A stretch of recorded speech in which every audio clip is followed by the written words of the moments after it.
Hi எல்லாருக்கும் வணக்கம். நம்ம சின்ன மருமகள் சீரியலில் நம்ம தமிழ்ச்செல்விக்கு ராஜாங்கம் கொலை பண்ணலை அப்படிங்கிறதுக்கான முக்கியமான ஒரு எவிடன்ஸ் ஜென்னி மூலமாக கிடைச்சிருக்கு. இன்னொரு பக்கம் சித்ரா, ஈஸ்வரி, ஐஸ்வர்யா இந்த 3 பேரும் சேர்ந்து தான் நம்ம தமிழுக்கு எதிராக வீட்டுக்குள்ளே இருந்து சூழ்ச்சி பண்ணியிருக்காங்க அப்படின்னு வீட்டுக்குள்ளே இருந்து நம்ம காவியா கண்டுபிடிச்சு நம்ம தமிழ்ச்செல்வி மேலே எந்த தப்பும் இல்லை அப்படின்னு எதிர்கட்சிக்காரை நீதிமானோட சேர்த்து ஈஸ்வரி, சித்ரா, ஐஸ்வர்யா 3 பேரையும் போலீஸ்கிட்டையும் மாட்டி விடுறாங்க. 2 பேருக்குமே அந்த முக்கியமான எவிடன்ஸ் கரெக்டான சமயத்தில் கிடைச்சி ராஜாங்கம் வெளியே வராரு. அந்த எவிடன்ஸ் என்ன தெரிஞ்சுக்கிறதுக்கு முன்னாடி இந்த வீடியோக்கு ஒரு லைக் போட்டுக்கோங்க.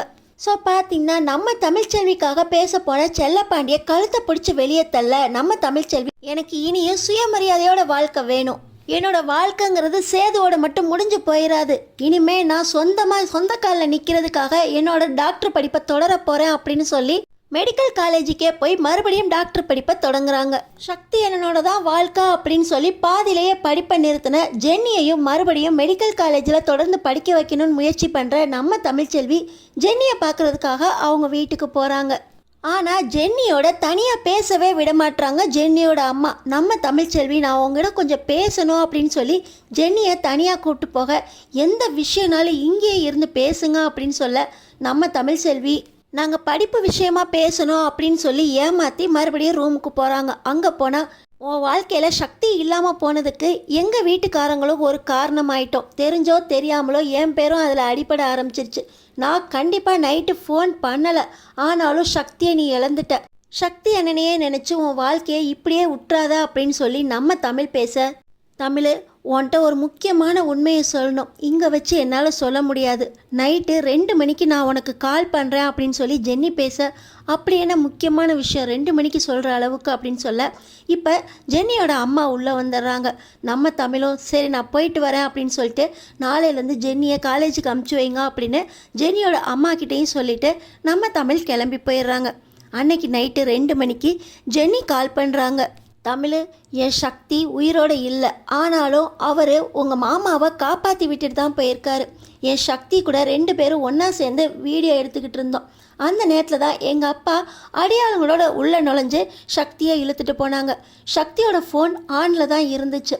அந்த நேரத்தில் தான் எங்கள் அப்பா தாமஸ் உன் மாமா ராஜாங்கத்துக்கு ஃபோன் பண்ணி நீங்கள் சொன்ன மாதிரியே சக்தி அங்கே இழுத்துட்டு வந்துடுறேன் அப்படின்னு பேசினார். நான் கூட இந்த விஷயத்தில் உன் மாமாவுக்கும் ஏதோ சம்மந்தம் இருக்குமோ அப்படின்னு தான் யோசித்தேன். இந்த விஷயத்தினால தான் சக்தியோட உடம்பு அங்கே கிடைக்கும்போது நான் உங்கள் மாமா தான் கொலை பண்ணாரு அப்படின்னு போலீஸ்கிட்டையும் சாட்சி சொன்னேன். ஆனால் உங்கள் மாமாவுக்கும் இதுக்கும் எந்த ஒரு சம்மந்தமும் இல்லை, அதுக்கான எவிடன்ஸ் என்கிட்ட இருக்கு தமிழ் அப்படின்னு ஜென்னி அழுகுறாங்க. என்ன சொல்கிற, சக்தியை என் மாமா கொலை பண்ணலன்னு எவிடன்ஸ் உங்ககிட்ட இருக்கா? அங்கே என்னதான் நடந்துச்சு, உனக்கு என்ன தெரியும் சொல்லு ஜென்னி அப்படின்னு சொல்ல, அந்த நேரமாக பார்த்து தனியாக போய் பாத்ரூம்குள்ளே ஒளிஞ்சுக்கிட்டே ஜென்னி பேசுகிறாங்க. ஆமாம் தமிழ், சக்தியை இழுத்துட்டு போகும்போது கூட வீடியோ ஆனில் தான் இருந்துச்சு. சக்தியை அடியாளுங்க இழுத்துட்டு போய் ஒரு ரூமில் வச்சு அடித்து மிரட்டிக்கிட்டு இருந்தாங்க. அந்த நேரத்தில் தான் எந்த சவுண்டும் வரக்கூடாதா அப்படின்னு சொல்லி அடியாளுங்க சக்தியோட வாயை மூடிக்கிட்டு இங்கே மிரட்டிக்கிட்டு இருக்க. இன்னொரு பக்கம் தாமஸ் எங்கள் அப்பாவும் உங்கள் மாமா ராஜாங்கமும் வந்திருக்காங்க. வந்தவங்க அவங்க கட்சி விஷயத்தை பற்றி பேசிக்கிட்டு தண்ணி அடிக்கலாமா அப்படின்னு எங்கள் அப்பா கேட்க, ராஜாங்க அங்கிள் இந்த மாதிரி ஆள் நான் கிடையாது அப்படின்னு சொல்லி அங்கேருந்து கிளம்பி போயிட்டாரு.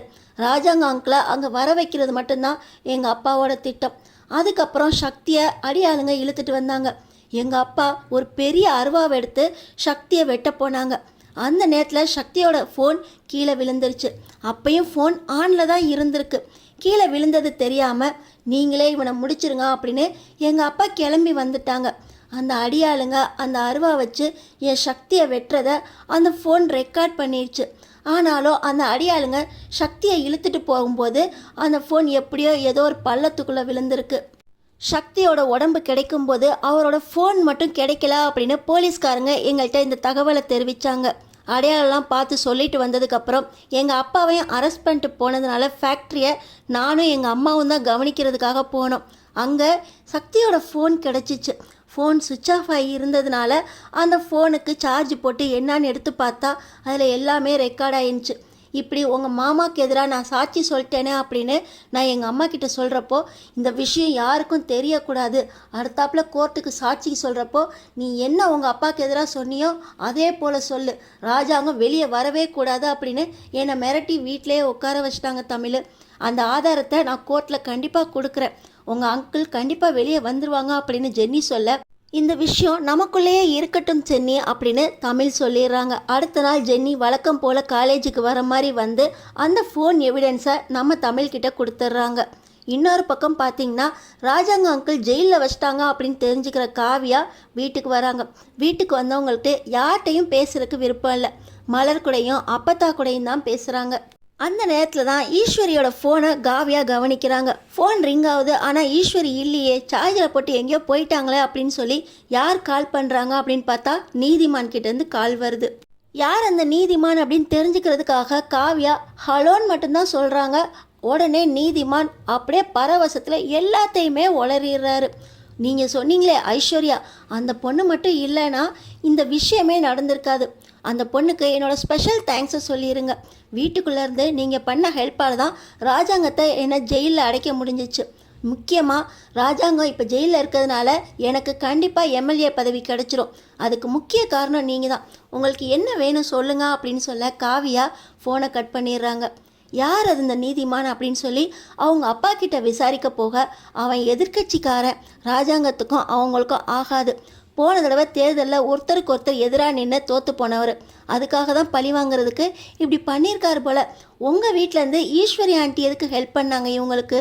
ஈஸ்வரி அவங்களோட சொந்த தம்பி பொண்டாட்டி, அவங்களே இப்படி பண்ணலாமா அப்படின்னு காவியாவோட அப்பாவும் சொல்ல, இந்த ஈஸ்வரியோட ஃபோனை ஈஸ்வரிக்கிட்ட திருப்பி கொடுக்காதம்மா, இந்த ஃபோனில் எவ்வளோ கால் என்னன்னைக்கு எத்தனை நாள் வந்திருக்கு, நீதிமான் கிட்டேருந்து இவங்க என்னென்னலாம் பேசியிருக்காங்க, எவ்வளோ நேரம் பேசியிருக்காங்க, எல்லாத்தையுமே நம்ம போலீஸ்கிட்ட கொடுத்து கண்டுபிடிச்சிடலாம். கண்டிப்பாக ராஜாங்கத்தை இதை வச்சு வெளியே கூப்பிட்டு வந்துடலாம், ஈஸ்வரியை சும்மாவே விடக்கூடாது அப்படின்னு சொல்லி காவியாவும் அவங்க அப்பாவும் போலீஸ்கிட்ட இந்த எவிடன்ஸை கொடுக்கறதுக்காக போகிறாங்க. இன்னொரு பக்கம் நம்ம ஜென்னிக்கிட்டேருந்து வாங்கின ஃபோன் எடுத்துக்கிட்டு நம்ம தமிழ்ச்செல்வியும் கோர்ட்டுக்கு வராங்க. கோர்ட்டில் பார்த்தீங்கன்னா நம்ம ராஜாங்கத்துக்கு எதிராக தாமஸும் ஜென்னியும் வாக்குமூலம் கொடுத்துருக்காங்க. ஆனால் ராஜாங்கம் இந்த விஷயத்தில் ஒத்துக்கவே இல்லை அப்படிங்கிற மாதிரி வாதாடிக்கிட்டு இருக்காங்க வக்கீல். இந்த நேரத்தில் நம்ம தமிழ் இந்த கொலையை செஞ்சது தாமஸ் தான், அதுக்கான வீடியோ எவிடன்ஸ் என்கிட்ட இருக்குது அப்படின்னு சொல்லி ஜென்னியோட வந்து இந்த கொலை யார் பண்ணாங்க அப்படின்னு வீடியோ எவிடன்ஸை கொடுக்குறாங்க. இந்த வீடியோ உண்மையானது தானா அப்படின்னு கோர்ட்லையும் செக் பண்ணுறாங்க. இன்னொரு பக்கம் காவியாவும் வந்து எங்கள் வீட்டில் இருந்து ஈஸ்வரி, சித்ரா, ஐஸ்வர்யா இந்த 3 பேரும் சேர்ந்து எதிர்கட்சிக்காரர் நீதிமானோட சதி திட்டத்தால் ராஜாங்கத்தை ஜெயிலில் போடுறதுக்காக இப்படி சதி திட்டம் தீட்டி ராஜாங்கத்தை ஜெயிலில் போட்டிருக்காங்க. இந்த கொலைக்கும் அவருக்கு எந்த சம்பந்தமும் இல்லை. இந்த ஈஸ்வரி ஃபோன்லேருந்து தான் நிறைய தடவை நீதிமானுக்கும் நீதிமான் ஃபோன்லேருந்து ஈஸ்வரிக்கும் கால் வந்திருக்கா அப்படின்னு அவங்களும் சொல்கிறாங்க. நம்ம தமிழும் காவியாவும் ஒன்றா சேர்ந்து ராஜாங்கத்து மேலே எந்த தப்பும் இல்லை அப்படின்னு நிரூபிக்க இந்த கேஸில் முக்கியமாக நீதிமான் தான் தலையிட்டிருக்காரு. இதுக்கு தாமஸும் உடந்தையாக இருந்திருக்காங்க. சக்தியை 2 பேரும் சேர்ந்து தான் கொலை பண்ணியிருக்காங்க.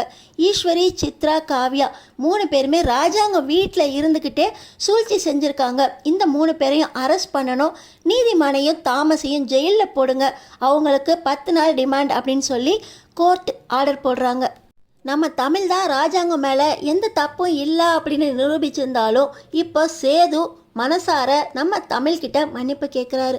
வீட்டில் தான் சூழ்ச்சிக்காரங்க இருக்காங்க அப்படின்னு நீ சொன்ன, அந்த சூழ்ச்சிக்காரி நீ தான் அப்படின்னு சொல்லி நான் உன்னை வீட்டை விட்டு விரட்டிட்டேன், என்னை மன்னிச்சிடா அப்படின்னு சேது நம்ம தமிழ்கிட்ட கையை பிடிச்சி மன்னிப்பு கேட்க, என் குழந்தைங்க மேலே சத்தியமாக சொல்கிறேன், இனிமேல் உங்களுக்கும் எனக்கும் எந்த ஒட்டும் உறவும் வேண்டவே வேண்டாம் அப்படின்னு சொல்லிட்டு நம்ம தமிழ் அங்கேருந்து கிளம்பி போயிடுறாங்க. ஈஸ்வரி, சித்ரா, ஐஸ்வர்யா 3 பேரையுமே வீட்டுக்குள்ளே புகுந்து போலீஸ்காரங்க அரெஸ்ட் பண்ணி போலீஸ் ஸ்டேஷனுக்கு கூப்பிட்டு வராங்க.